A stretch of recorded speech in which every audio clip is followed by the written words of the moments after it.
So, this is the second Havencast. I have with me Brendan, who is the coach of Goat and Goddess, and I have Milica, or Millie for short, who is a team member of Nyaro Tiali. I think that's actually how you pronounce it. It's Elvish for Rat Gaming. And anywho, beyond that, these are both Dota players. One's from Canada and one is from EU. So say hello, everyone. Hello. Hey. Thank you for joining me. So I just wanted to talk a little bit today, Millie, since Brendan's going to be my co-host. I wanted to get your opinion on a couple different things. So today's podcast is going to be kind of about the EU female competitive scene. It's going to be a little bit about you, asking you. Actually, let's start with this topic. You said earlier in a conversation between you and I that you played Dota now for 10 years. So I kind of wanted to ask why you stuck with Dota for 10 years? Like, why specifically have you stuck with it for so long? Okay, well, I don't know. I first started playing like Warcraft 2, then switched to Warcraft 3 obviously, then Frozen Throne came out, and you're just like a kid and you're going to LAN places, and when I was younger I used to hang out with my big brother and mostly boys, so LAN place was a typical spot for me to hang out. And you play the game, you get a bit competitive, then older people start telling you like, oh, there's like this cool new map, it's called Dota 2, everyone's doing it, it's so popular. And then you're like, okay, let me try it, and you try it, and that's it. Goodbye. You get hooked. Life. You get hooked immediately. Yeah. Exactly. Yeah. I'm sure a lot of people can relate to that one. Well, let me ask you guys this then.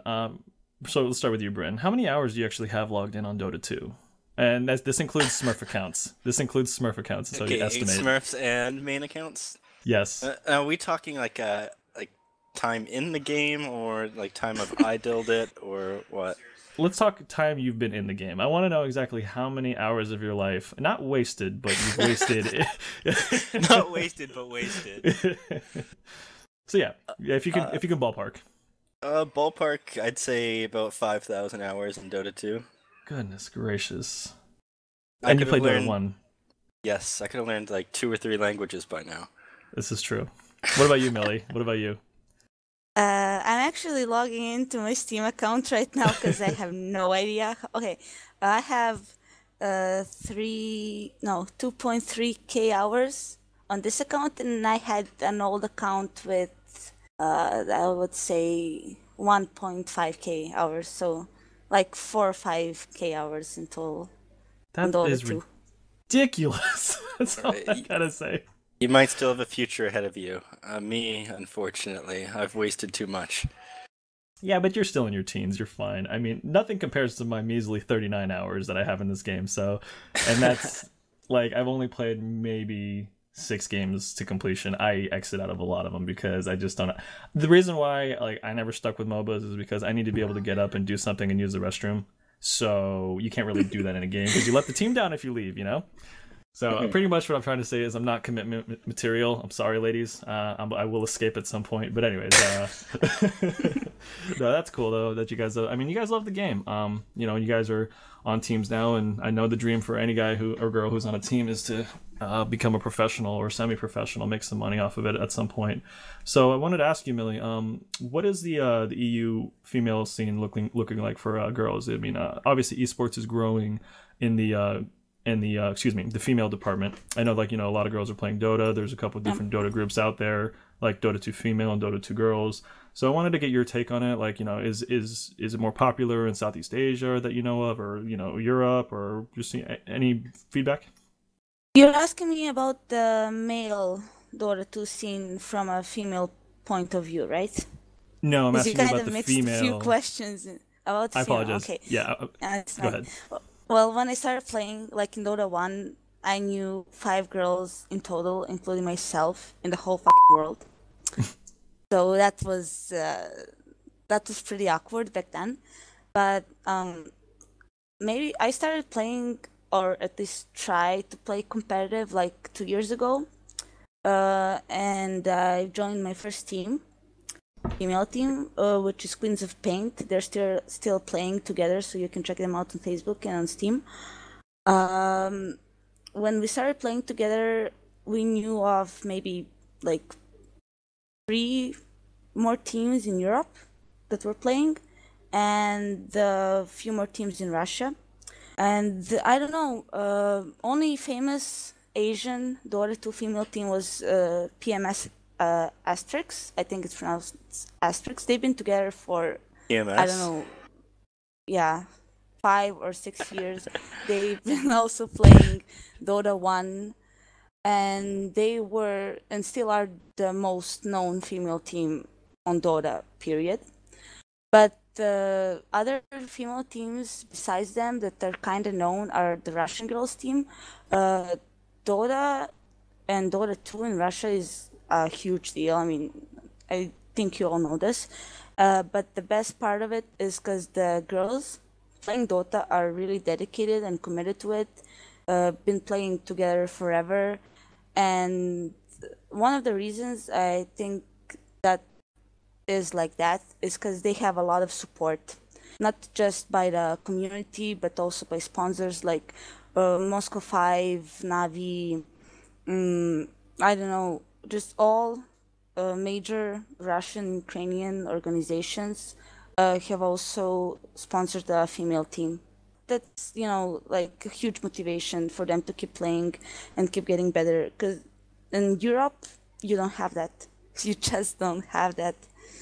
And it's a bit demotivating, Well, I understand that it's got to be tough to find sponsors, but it's nice to see that some big companies out there in Russia are helping out the Russian community. And you're right when you say that, at least for Russian Dota, when it comes to male and female players, including Ukrainian, there's just a lot of them. I mean, I go onto Twitch and like I mentioned before, I have less than 40 hours, but I mean, I see a lot of people. They have hundreds of followers on Twitch.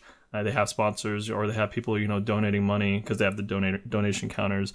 And I mean, a lot of the guys and girls are just sitting there, speaking in their native tongue, and they have however many hundreds of people, whether it's in Europe or, Southeast Asia or Russia, just like, checking out the channel. So I know it's very popular over there in northern Asia, since, Russia's part of Asia. But that's pretty cool, though. I mean, I know here in the United States, just anybody with some money, if they want to start up their own gaming group, or like it's you can definitely start your own community and your own team. I think it's actually pretty hard. Well, I wouldn't say now, just because I mean you see more like Sony, Samsung kind of getting in the mix since esports is so big, and I mean recently Amazon just bought Twitch, so it's going to be more of a household name in the United States, probably around the world. Anything to add, Brendan? No, you guys definitely have a lot more knowledge of these sponsors and kind of things than I do. I'm mostly just into gameplay, but I will say one thing about we were talking about girls on the pro scene, right? Just from what I've seen, I noticed I'm probably gonna get a lot of crap from this, but I noticed that girls play a little bit less aggressive. But my friend pointed out it's really hard for girls to get any recognition in the pro scene because for every one guy or every one girl player, there's 1,000 guys, and when there's that many more guys, like obviously you're not going to see that many high skilled. There's going to be like 1 in 1,000 high skilled girls compared to guys. And Can I add something to this? Yes. Oh yeah. Okay, I don't know if you watch this, but there's a video on YouTube of former LGD captain and now captain of newbie, Xiao Yu. He went on a Chinese dating show and he presented himself, his Dota team. He presented like as a captain of this big, strong gaming community. And the girl, one of the girls he was supposed to date, or I'm not really sure how the dating show works, but she's now captain and player for LGD female Dota team. So Really? you can realize how big it is, like in China or some Asian countries. Well, that's one of the things. I mean, go ahead, Brendan. Sorry. Oh yeah. I was just adding a small bit onto that. Is one thing I've heard is like major Dota 2 players in China are like actual celebrities here in like North America. Is there a big Chinese or Japanese Dota 2 scene? I know that like a lot of people play in Singapore, Philippines, just that particular area. But I mean, like I said, since I'm so new to this, maybe you guys have a little more feedback on that. I think Millie would know a little bit more than me on this, Yeah, but I think League of Legends is a lot more popular than Dota 2 in China. Well, League of Legends has literally 2.5 times the following on Twitch, so I was discussing who was it with. And I do agree with this. Having spoken with young kids and just other people about League of Legends, I know that the learning curve is a lot easier, so that's why it's more popular. Dota 2 is definitely competitors game. There is a lot of things. There are a lot of things like denying. There are a lot of things of strategy.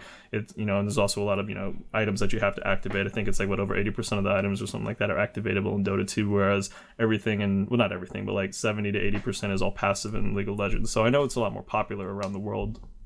You said it all, man. I have nothing to add to this. Okay. So I can add something to your statement about making a gaming community in USA. Yes. If you want. Well, go ahead.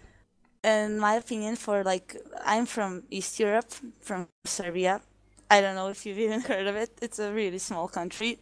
But for USA, I don't know, Canada, West European countries, life standard has also the economy and personal income have a lot of things to do with Dota, because lately, in the past year to be specific, I've seen tons, and I mean tons of girls streaming Dota. Some of them are there for popularity, some just want to stream their game, some already have a fan base from another game like LOL or Barbie World, I don't know, I don't care, but they've been really a lot of girl streamers. And also, me personally have thought about streaming, but I don't have the setup for it. And that's not only a problem for female Dota players in not just Serbia, but the whole East European region. Also for guy players, I don't know, I would say more than 50% of us have a really shitty setup. And what are you playing on exactly? I'm playing on a laptop. It's Give us an the specs, MSI laptop, I think. And that's about all I can tell you. I got this laptop. I'm not sure how I got it, but I got it. And Dota works. I mean, it's it has between 10 and 20 frames per second. Oh, God. That's gotta be pretty brutal at some points in a team fight when ultis are going 4K MMR solo on this. Right. And I always tell my friends Jesus, man, if I had some monster PC, I would be dandy or something. I mean, that's not true. I'm just joking around, but it will improve my game. I would say at least maybe 5 or 10%. Because everything's on low quality and it's just frustrating. Oh, I believe it. I mean, it's actually kind of amazing, given the hardware limits that you have, that, you're in the 4K bracket. And I mean, making it to 4K isn't easy. I look and see people streaming their titles are all trying to get out of that 2.5K bracket today. It's people are chugging along and it's not easy. And I watch Bryn play too sometimes. And I mean, I honestly can't comprehend the amount of thoughts that guys go through both the years, but in general, people's minds when they're playing Dota. Just because, I watched one guy play a high APM, actions per minute. Well, I think it was Tinker. I mean, guys, was using boots to travel anywhere. He's hiding in trees. He's crazy. I mean, he's all over the map. And the only time he's ever standing still is when he's in the home pool. And I mean, it's like watching someone play StarCraft with a hero. It's kind of amazing. But no, so I mean, going back to what you were saying, just about the hardware thing, it is kind of crazy though. Even though you have the limits of 10 or 20 frames per second, which, I mean, I'm not going to mince words. That sucks. So it's just kind of yeah, it sucks. It's amazing that you could actually get in a solo queue at 4K. And I mean, you're right. I'd actually give it to you. I mean, if you're already there at 4K with 1020 frames, imagine if you had. Can Dota go to 60 frames or is it max 30? It goes to 60, I believe. Yeah. Okay, yeah, exactly. You would be seeing everything before it would happen. I mean, you'd almost be fighting in the future. So be pretty cool to see. I'm not sure that's quite how it works, but yeah. No, I know. I just but anyway, so the whole female community thing, I talked to you a little bit about it today, Millie, but you obviously know GG Haven is one of the goals that we have, because we want to be a community that gives away a lot of free stuff, forums and VoIP like Mumble and TeamSpeak, but the other goal is we really want to help females build up in the community. And You've seen it on Twitch and maybe Hitbox and stuff like that, but there's plenty of girls out there just showing tits. Tits are out. Yeah. They got their makeup on. They may be okay at the game. Some girls are good, I know that, but like you said, people are looking for some extra income, and they know that sex sells. So they put on lipstick, or they have their hair like did and their nails did and all that stuff. I'll get a boob job if I get 100 subscribers. Exactly. I'm just throwing that out there. And that's I mean, maybe like that could be like the new type of ALS challenge for guys. Get 1,000 subscribers and stuff like that. You get your boobs done. But that's just one of the things that because even in bartending, so like I bartended in Washington D.C. for 4 years, and the girls there, all they ever did was just wear corsets. I mean, literally, you can almost see the alveolar nipple just hanging out, because like the more boob you show, the more money you'd get. And I'd see white guys, Asian guys, black guys, like jaws on the ground, looking straight at a girl's tits while they're getting a bottle order. So I know, like I said, I know it helps to get money that way, but that's not what we're about. Again, we want people to take gamers like yourself seriously. You have 4K MMR. You don't get there by being a mediocre player. You get there because you have some know-how. And that's the kind of thing that we're actually trying to set up with GG Haven, is like, we want, females to come here, feel, it's like I say, it's a refuge for gamers. It's a refuge for guys, refuge for girls. It doesn't matter what you are, but that's kind of what we're trying to build here. So I wanted to get your thoughts and opinions on that. Like, have you ever heard it being done before? Or, just maybe get some feedback. Well, this will be a long feedback. So, as I said, when I started playing Dota, girls were like fucking unicorns, and not just the regular one, like unicorns with 10 horns and 5-meter wings, like rainbows all over the place. It was like impossible to find a girl in Dota, and now there are like so many girls, and yeah, you're right. There are girls just like streaming to get viewers, I don't know, some income and showing tits, whatever. I don't really mind. Like, everyone has reasons for reason, everyone has something why they do it. Some of them like the tension, some of them really enjoy the game and want to share their experience with other people. But yeah, you're right.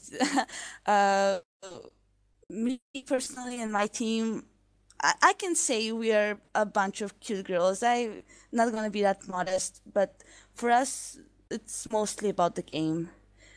Just, I don't know. You will have to. You're not looking to be. You're not looking to be told like you're cute or you're hot. I mean, it's not about that, like you said. I already know that, man. Exactly. Like, I don't need some random guy, virgin, closet, whatever, to tell me I'm cute or whatever. I have my mom telling me I'm cute every day. I mean, so I don't know. You heard it here first, people. Girls... She thinks she's hot as shit. All right, she's. My mom tells me I'm pretty, man. That counts, Mm-hmm. So well, anyway, yeah, I would like girls that take Dota seriously to be taken seriously by the community, because. To be honest, yeah, I'm 4K MMR, but that is really not that good. I mean, it's okay for a pub player, but if you want to really get into the competitive scene and get the chance to play at least versus semi-pro teams, you have to be like at least 5K MMR player. And there's a problem with that, because like guys mostly, like, there are guys that will worship you as you're a fucking goddess, even though you suck ass at Dota. And there are guys that even if you try so hard and practice so fucking hard and spam all your friends that know something about Dota to help you and improve and read guides and bust your ass off, there'll still be assholes that will be like, oh, you're a girl, you fucking suck, you, go to the kitchen, la la la, and that's just frustrating, because I mean, yeah, you're not that good now, but you're trying so hard to improve, and all people around you are just shutting you down. You deal with that, you like ignore it sometimes, you, I don't know, rage out or whatever, but it sticks to you, like piece by piece, comment by comment, and girls get really demotivated for trying some, I don't know, competitive team or playing professionally. I know that's tough out there. I mean, it's this one Australian guy. I was telling him about the project, and I mentioned it today, but it's like, that's kind of what we're trying to do when it comes to building communities. We're just trying to filter out the scum, like just creeping, bastard looking, just people who want to bring you down, and just make sure that you never get anywhere in this scene. And that's just what we're trying to avoid. Those aren't the people that we want. And, like, we're very supportive. I mean, like, we joke about thousands of hours in this game, but it's because you actually want to get better. I mean, whether you put 1,000 hours in learning Japanese or, like, welding, the case is like, it is a game. It's a proven model that people can make money by becoming a professional gamer. I mean, we have millions of dollars in prize pool. And yes, that is a very competitive scene. But speaking of competitive, Bryn, I wanted to ask you, because, she mentioned that if you want to start facing against semi-professional, like, decent people, I know what would you say is your buffer for, like, when you start meeting that semi-professional level? Because obviously 6, 7, 8K, that's like, unknown territory for most Dota players. I want to ask you what you think the semi-pro buffer is. Most people start dipping their feet into the water around 4K. In my opinion, it's what I've seen. A lot of my friends try things out like amateur tournaments when they hit 4K or they get to 4.5K, but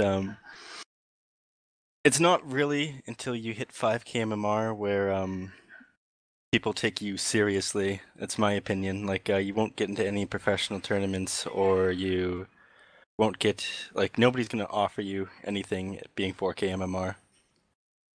That makes sense. I mean, it's kind of like anything less than 5, you're like a jack of all kind of thing. It's like a casual almost. So that's pretty cool. I mean, I never expect to get there at that point. I mean, I don't play games where you're rated like that. I mean, I've always done like, and the games I played competitively, it's always been about like division. So like, it's whether it's Div 1 through 4, and then there's like the creme de la creme premier, like in soccer. But no, I mean, like I said, even watching you guys, Bryn, and just, I was going to say, watching some other people out there, it's kind of amazing what these people can do with this game, how well they can manipulate it, and just push their mind to the limit with the actions per minute, and just how well they think in a battle. So I'm blown. It actually, like I said, I'll never actually want to put the effort or the thousands of hours into getting good at Dota. I'm just going to concede that point and say that I'll leave that business to you guys. But no, I do feel for you, Millie, because there are people, like you said, there's always going to be sexists out there who always think that a woman's job is in the kitchen, smack your ass, say, get over there, make me my sandwich, bitch. So it's kind of I mean, I get that. And I mean, like I said, it's one thing to joke, but it's another thing to actually like tear down someone's dream. I mean, I've been that asshole before as well. Like I've said, you'll never amount to anything. I think all of us have been that asshole at least once. Me too, man. Me too. It's like, the blood's high, you're feeling good because you know the game, but then you have some noob commanding you, or just some noob ruining the game. And I just got a boop, and I just got another boop. Let's get out of Steam. So no, it's definitely something I do regret, because like, that could have been someone who could have been great, or who could have been like a leading member of the community, and I just completely, took a crap sandwich all over their face. What exactly are the roles? Like, what's your role? What's your favorite role? Can you do everything? Are you a versatile player? Like, are you a support or just a main carry? What's your best thing that you do? Okay, so I was a support player for a really long time, because like, you're a girl and you want to heal people and take care of them and la la la la. But as you start getting more competitive, that just goes away. That just totally, like, I don't know. When I started playing with the Queens of Paint, we were a team of one mid player who was also a support player a long time ago, and 4 support players. So we were like, okay, who's gonna play which role? Let's see this. We checked out everyone on every role, and naturally I became the carry player of the team. Naturally. Naturally. Yeah, because, I don't know if this makes sense, but your role in Dota has a lot to do with your personality. Like, if you're calm, collected, and tactical, you will mostly be the, like, support player, maybe captain. If you're all, like, fired up, if you want destroying people, and you'll be the carry. I mean, I don't know how to explain it so well, but I think you get my point. So, absolutely. Anyways, I mean, you fall easily into what you're good at. So, and yeah. Dota kind of translates to real life. So go ahead. Yeah, exactly. So, anyways, I started playing carry, and I didn't stop. Like for the last 2 years, I've been just working on my carry role, and but I can also play support, obviously, because I played it before. I'm not that bad offlaner. I can say my worst role is mid, because there's a lot is depending on the mid role to make the big plays, big ganks, and win their lane. And I'm not very comfortable with so much pressure. But I think my understanding of all roles is very good, because in Queens of Paint for a few months I was a captain, and now in my team I'm the captain. Even though I play carry, I know the sports have the best overview of the map, can see everything, and have a lot of time to think about rotation, smoke gangs, warding. But since I'm the most experienced player in my team, even though I'm carry, I took the captain role. And in developing drafts and rotations and leading the team and the game, I've come like I've okay, what's the word in English? Please help me, guys. Trying to think. What are you trying to say? Okay, I've come to understand the all roles in Dota a lot better. Since leading the team, if you want to lead the team, you need this. Like for example, okay, you're mid, you need a gank mid. So you're waiting for the rune spawn. Before the rune spawns, you push the lane, so you can go get the rune, and the lane will automatically get pushed back, because your creeps will get to their tower, right? So their tower will hit your creeps, and the lane will get pushed back. That's the moment when your supports have to smoke and go gank mid. It's only like one little example, but I'm not a mid player, nor am I a support player, but I know these things because I'm the captain. So, in my humble opinion, captain of the team can probably play all roles. Maybe not the best in all heroes, because, I mean, let's be real, you need to practice one hero for I don't know how many games, and then you have 100 heroes in Dota, and they can be played like this way or that way, and this hero can go mid, and this one can go offlane, and this one can go roam, and then you see a support meepo in an official game, and you're like, what the are they thinking?